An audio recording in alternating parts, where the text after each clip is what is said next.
L'enfer existe. L'enfer est réel. Repentons-nous pendant qu'il est encore temps.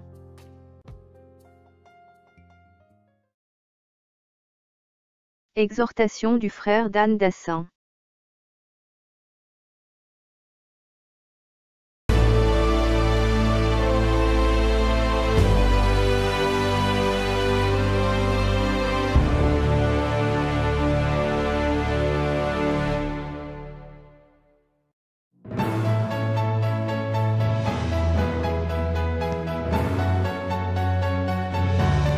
L'être humain est la seule créature sur Terre qui est totalement consciente qu'elle mourra un jour, quelle que soit la durée de sa vie. Mais nous n'aimons pas parler de cette vérité. Quand on parle de la mort ou de l'enfer, les gens ont tendance à éviter ou à changer de sujet, comme ils changent les chaînes sur leur poste de téléviseur.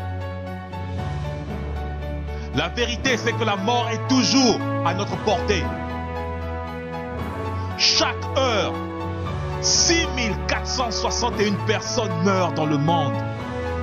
Et vous et moi pouvons être les prochains sur la liste. C'est pour cela que nous devons explorer ce sujet. Que se passe-t-il lorsqu'on meurt? Certains diront que c'est la fin de l'existence. Oui, plus rien. D'autres diront qu'ils se réincarneront en d'autres créatures. Et d'autres pensent qu'ils se transformeront en une sorte d'énergie cosmique.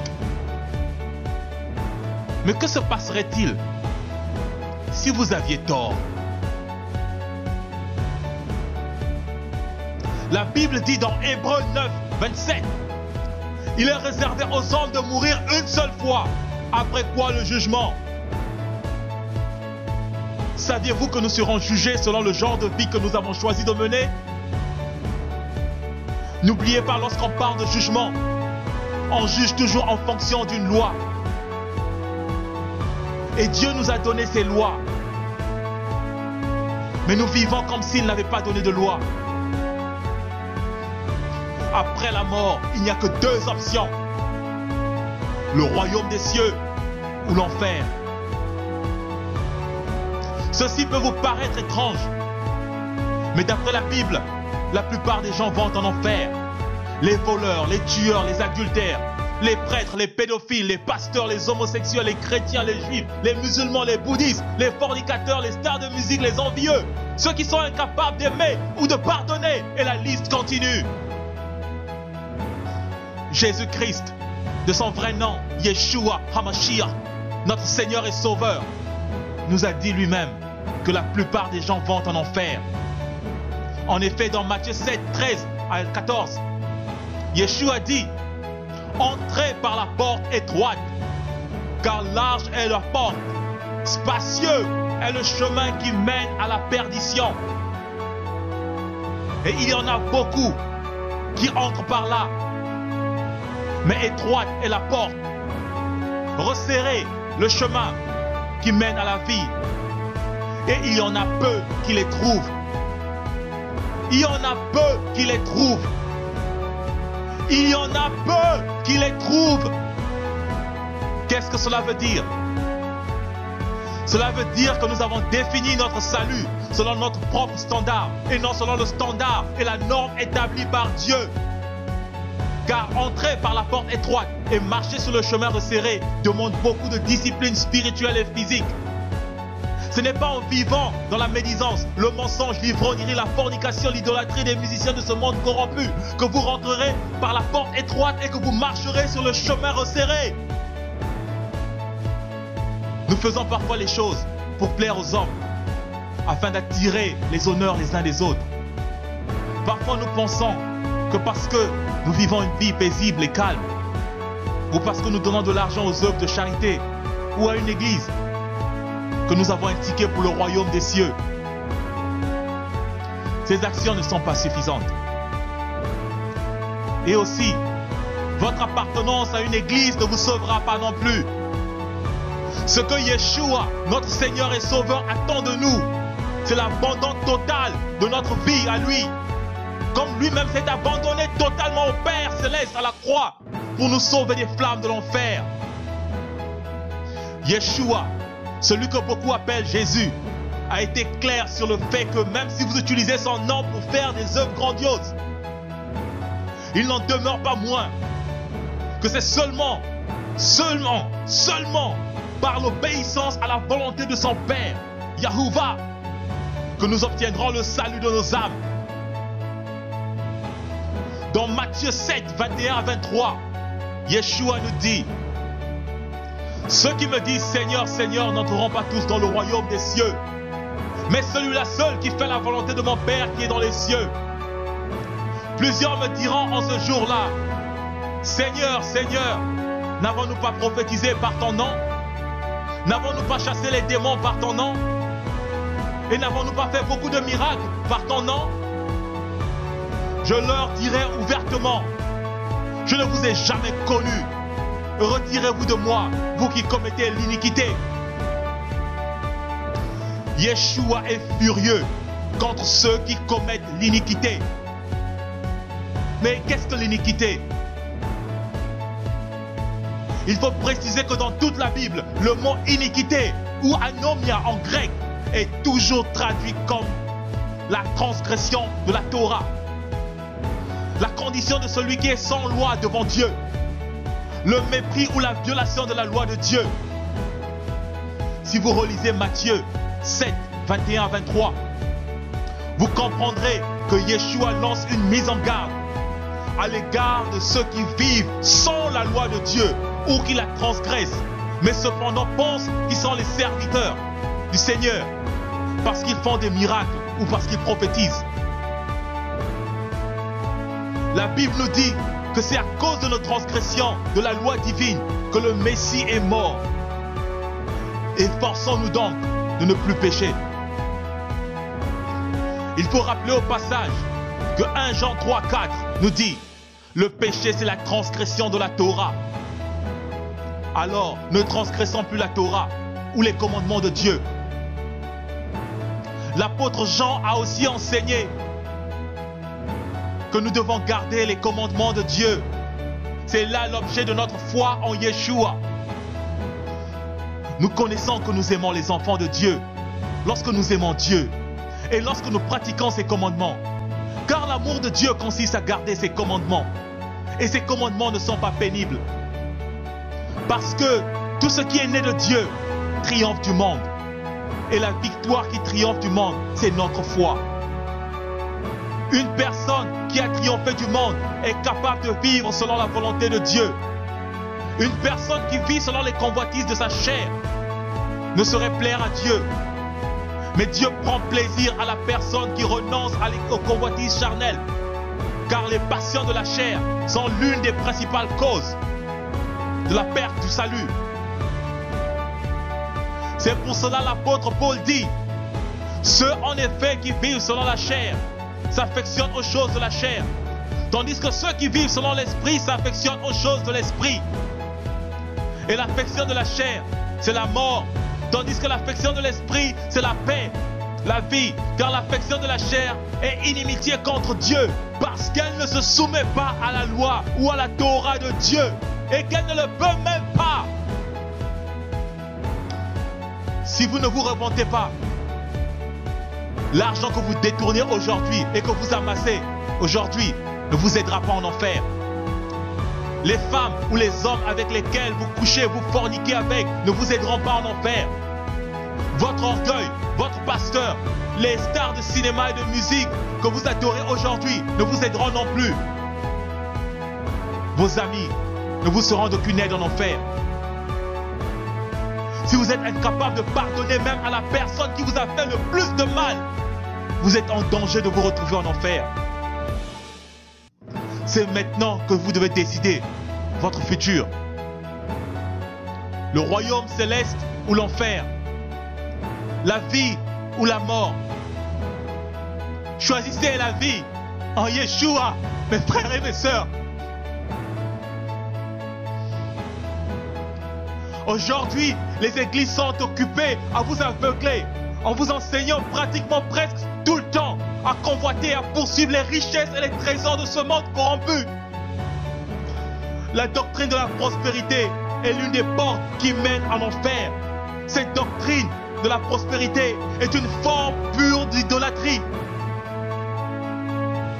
À quoi sert-il à un homme de vivre 90 ans dans l'opulence, de collectionner les maisons, les voitures, les femmes, les entreprises, les diamants, pour finir à la fin en enfer?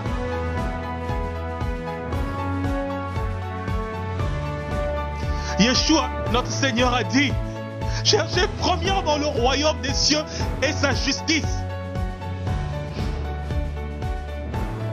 et toutes ces choses vous seront données par-dessous.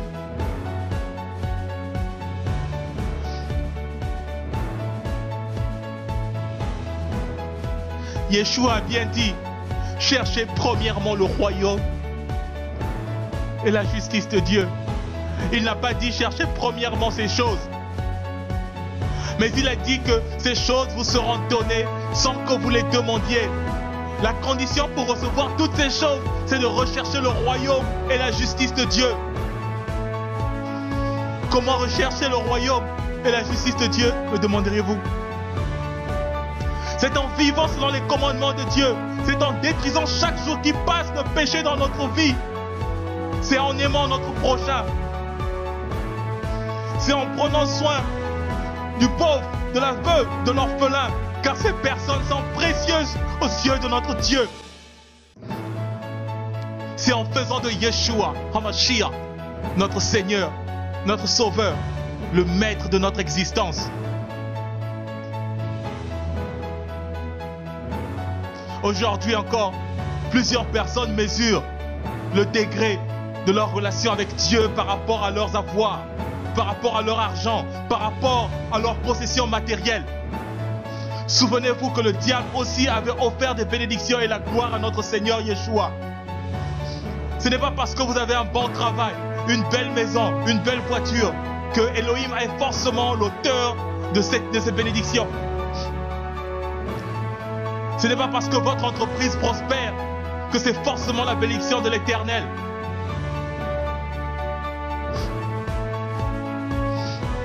Souvenez-vous de la parabole du riche et de Lazare. Lazare, qui n'avait rien de toute sa vie, se retrouva dans un lieu de réconfort. Lazare avait appris dans cette difficulté à glorifier le Père pour chaque miette de pain qu'il mangeait. Mais le riche, qui de toute sa vie n'avait pas compris ce que c'est que l'amour, n'avait jamais pourvu aux besoins du pauvre. Et il s'est retrouvé en enfer, dans les tourments. Le riche avait brisé la règle d'or. Tu aimeras ton prochain comme toi-même. Depuis les flammes de l'enfer, le riche a demandé au père Abraham d'envoyer quelqu'un prévenir sa famille, prévenir le monde que l'enfer est réel. Père Abraham, qui a vécu des siècles longtemps avant Moïse, a dit aux riches: ils ont Moïse et les prophètes. S'ils n'écoutent pas Moïse ou les prophètes, ils ne se laisseront convaincre, même si une personne d'entre les morts revenait pour leur parler de ces choses.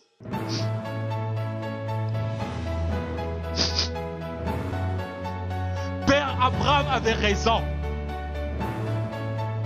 mais la prière du riche avait été exaucée. Yahuwah Elohim, notre Dieu, a ressuscité Yeshua, notre Sauveur, d'entre les morts. Qu'est-ce que Yeshua a dit à ses disciples avant son ascension? Allez, faites de toutes les nations des disciples et enseignez-les à observer ce que je vous ai prescrit. Qu'est-ce que Yeshua avait prescrit à ses disciples? Il a dit à ses disciples: ne suivez pas les pharisiens qui marchent selon leur tradition, mais suivez la loi que mon Père a donnée à Moïse. Suivez ce que disent les prophètes. Lisez bien votre Bible. Le noyau de l'enseignement du Messie était de ramener le peuple israélite à l'obéissance à la Torah et de les éloigner des traditions humaines. Mais aujourd'hui encore, beaucoup d'églises enseignent l'iniquité en disant que la loi de Moïse et les prophètes ne sont plus valides. Mais Yeshua avait bien dit, ce monde et sa gloire corrompus passeront, mais ma parole ne passera point. Aujourd'hui, il y a toute cette pagaille dans les églises parce que nous avons rejeté la loi. Laissez-moi vous rappeler que le mot iniquité veut dire vivre sans la loi de l'Éternel, Adonai, ou transgresser la loi de Dieu. C'est ça l'iniquité. Il n'y a pas d'autre définition. Adonai Elohim, notre Dieu, dit dans Osée 4, 6, mon peuple est détruit parce qu'il lui manque de connaissance. Puisque tu as rejeté la connaissance, je te rejetterai. Et tu seras dépouillé de mon sacerdoce. Puisque tu as oublié la loi de ton Dieu, j'oublierai aussi tes enfants. Si Dieu a puni aussi sévèrement les Israélites pour avoir abandonné sa loi, croyez-vous qu'il vous épargnera? Croyez-vous qu'il nous épargnera, nous les nations, si nous faisons de même? Yeshua a réprimandé les pharisiens parce qu'ils ne suivaient pas la loi de Dieu. Croyez-vous que Yeshua ne vous réprimanderait pas d'avoir jeté sa loi dans les oubliettes? La loi de son Père est précieuse à ses yeux. Yeshua est un juste juge et il ne fera pas deux poids, deux mesures. Tel qu'il a jugé les pharisiens, tel il nous jugera. Les hommes peuvent se moquer et faire toutes sortes de blagues sur l'existence de l'enfer. Certains d'entre nous faisant des efforts pour ne pas y penser ou d'y croire. Mais il n'en demeure pas moins que l'enfer est bel et bien réel. Il existe bien. C'est un endroit réel. Un lieu de tourment et de torture perpétuelle. Vous croyez que j'ai envie de vous foutre la trouille, hein? Eh bien, vous ferez bien d'avoir peur et de trembler, de prendre la bonne décision avant qu'il soit trop tard pour vous. Beaucoup de gens n'aiment pas ce sujet, car cela blesse leurs sentiments. Mais nous savons tous que la vérité blesse. Et c'est cette même vérité qui conduit à la vie, mes frères et mes sœurs. Car elle nous délivre, elle nous délivre, elle délivre le peuple des chaînes de l'ignorance. Nous sommes devenus tellement ignorants. Vous avez entendu des pasteurs ou des chrétiens vous dire que Dieu est amour. Il est tellement amour qu'il n'enverra jamais quelqu'un en enfer. Il est vrai que Dieu est amour, mais il est aussi justice, il est aussi sainteté. Vous devez savoir que Dieu est saint et il ne peut pas coexister avec le péché. Si vous tenez à vivre dans votre péché, Dieu vous rejettera. Psaume 5, versets 5 à 6. Car tu n'es point un Dieu qui prenne plaisir au mal. Le méchant n'a pas sa demeure auprès de toi. Les insensés ne subsistent pas devant tes yeux. Tu es ceux qui commettent l'iniquité, ceux qui brisent la loi, ceux qui vivent sans la loi. Dieu est ceux qui commettent l'iniquité, mais il prend plaisir à la repentance du pécheur. Il n'est pas trop tard pour se repentir. Dieu, par son Fils Yeshua, a un fervent désir de purifier et de sauver tous ceux qui viennent à lui d'un cœur sincère. Pour sauver l'homme de la condamnation du péché, une condamnation qui conduit en enfer, Dieu a envoyé son Fils unique Yeshua HaMashiach payer le prix de notre rédemption à la croix. C'est ce qu'exprime la prophétie d'Ésaïe dans Ésaïe 53 au verset 5 à 6. Mais il a été blessé pour nos péchés, brisé pour nos iniquités. Le châtiment qui nous donne la paix est tombé sur lui. Et c'est par ces meurtrissures que nous sommes guéris. L'Éternel a fait retomber sur lui l'iniquité de nous tous. Rappelez-vous que Dieu est saint. Et en tant que tel, il ne peut coexister avec le péché. C'est pour cela qu'il a créé l'enfer, qui est destiné aux pécheurs. donc Satan et ses anges. L'enfer n'était pas fait pour les hommes, mais pour Satan et ses anges. Les hommes vont en enfer à cause de leur nature pécheresse héritée de Satan. En effet, nous sommes menteurs, voleurs, orgueilleux. Nous sommes incapables de pardonner ou d'aimer. Nous sommes cupides et j'en passe. Tout cela, ce sont les traits de caractère de Satan, de la personnalité de Satan et des démons. Yeshua a dit, car c'est du dedans, c'est du cœur des hommes que sortent les mauvaises pensées, les adultères, les impudicités, les meurtres, les vols, les cupidités, les méchancetés, la fraude, les dérèglements, le regard envieux, la calomnie, l'orgueil, la folie. Toutes ces mauvaises choses sortent du dedans et souillent l'homme. Si vous reconnaissez avoir commis un de ces péchés mentionnés, ou que vous reconnaissez avoir vécu dans le péché, eh bien, cela suppose que vous ne marchez pas sur le chemin resserré. Alors vous êtes en train d'aller droit sur le chemin de l'enfer. Je sais que c'est une très mauvaise nouvelle. Mais la bonne nouvelle, c'est que vous êtes encore en vie et que vous pouvez renoncer à vos péchés. Et Dieu vous prendra dans ses mains. Il vous lavera de tous vos péchés. Et vous serez tout neuf comme un sou. Quelle que soit ta vie, quel que soit ce que tu as fait de mal, je t'en prie, mon frère, ma soeur, avec des larmes aux yeux, je te supplie de venir à Yeshua. Même si tu es une prostituée, homosexuelle, sataniste, alcoolique, voleur, drogué, lesbienne, violent, sache que Yeshua t'aime et il est prêt à te recevoir et à changer ton mode de vie, à te donner une vie nouvelle qui ira jusqu'à l'éternité. Il n'est pas venu pour nous juger, il n'est pas venu pour te juger, mais pour te sauver. Mais c'est à toi de faire le premier pas. Commence par renoncer au péché et il viendra, il te donnera le shalom, la paix. Il te montrera la voie à suivre lui-même. Tu ne suivras plus les hommes. Tu suivras le Maître, celui qui t'a créé, celui qui a créé cet environnement dans lequel nous vivons. Ça sera une gloire et un honneur pour toi, mon frère et ma soeur. Yeshua est mort pour que tu n'ailles pas en enfer, mais pour que tu puisses avoir la vie éternelle auprès du Dieu amour.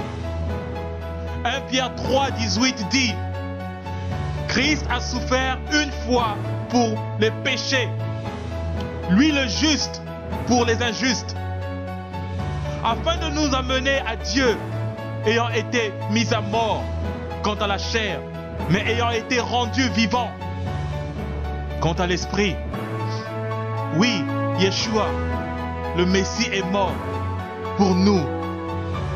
Et désormais, nous avons l'espoir qu'en lui, le chemin du royaume céleste est ouvert pour nous. Quelle joie! Alléluia! Alléluia! Alléluia! La Bible dit, car Dieu a tant aimé le monde qu'il a donné son Fils unique, afin que quiconque croit en lui ne périsse point, mais qu'il ait la vie éternelle. Dieu en effet n'a pas envoyé son Fils dans le monde pour qu'il juge le monde, mais pour que le monde soit sauvé par lui. Celui qui croit en lui n'est point jugé, mais celui qui ne croit pas en lui est déjà jugé, parce qu'il n'a pas cru au nom du Fils unique de Dieu. Croire en Yeshua, c'est vivre comme il a vécu en obéissance à la Torah de son Père. Croire en Yeshua, c'est vivre selon ses enseignements. Croire en Yeshua, c'est obéir aux lois de Dieu. Croire en Yeshua, c'est avoir la foi que c'est par son sang versé à la croix que nous sommes sauvés de nos péchés. Croire en Yeshua, c'est produire des fruits dignes de la repentance. Croire en Yeshua, c'est aimer son prochain. Croire en Yeshua, c'est aimer Dieu de tout son cœur, de toutes ses pensées, de toutes ses forces. La loi a été donnée par Moïse, mais nous l'avons transgressée. À cause de nos transgressions, nous méritions la mort et l'enfer. Mais la grâce est venue par Yeshua le Messie, car il est mort pour nous. Maintenant, lèvons-nous dans la foi et obéissons à Dieu. Yeshua est venu par son sacrifice nous ramener à l'obéissance à son Père. C'est parce que nous étions désobéissants, c'est parce que nous étions rebelles qu'il est mort. Et aujourd'hui, vous vous révélez à la loi, vous dites qu'il n'y a plus de loi. Qui vous a dit ça?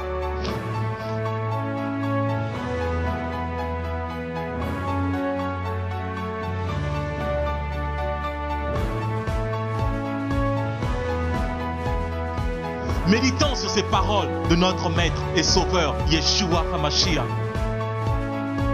Voici, je viens bientôt, et ma rétribution est avec moi, pour rendre à chacun selon ce qu'est son œuvre.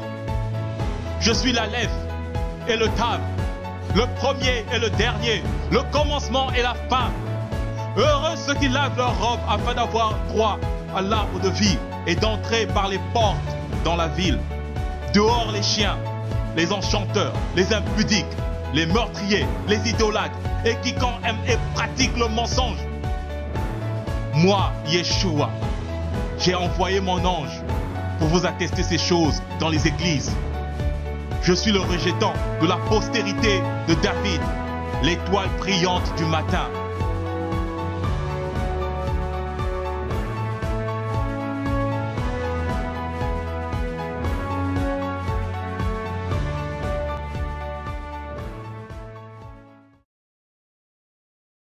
Que celui qui a des oreilles pour entendre, entende. Le Seigneur Jésus-Christ revient très bientôt.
Voici, je viens bientôt, et ma rétribution est avec moi, pour rendre à chacun selon ce qu'est son œuvre. Je suis l'alpha et l'oméga, le premier et le dernier, le commencement et la fin. Heureux ceux qui lavent leurs robes, afin d'avoir droit à l'arbre de vie, et d'entrer par les portes dans la ville. À bientôt, dans une prochaine vidéo. Tu n'auras pas d'autre Dieu devant ma face. Tu ne te feras point d'image taillée, ni de représentation quelconque des choses qui sont en haut dans les cieux, qui sont en bas sur la terre, et qui sont dans les eaux plus bas que la terre. Tu ne te prosterneras point devant elles, et tu ne les serviras point. Car moi, l'Éternel, ton Dieu, je suis un Dieu jaloux, qui punit l'iniquité des pères sur les enfants, jusqu'à la 3e et à la 4e génération de ceux qui me haïssent, et qui fait miséricorde jusqu'en 1000 générations à ceux qui m'aiment et qui gardent mes commandements.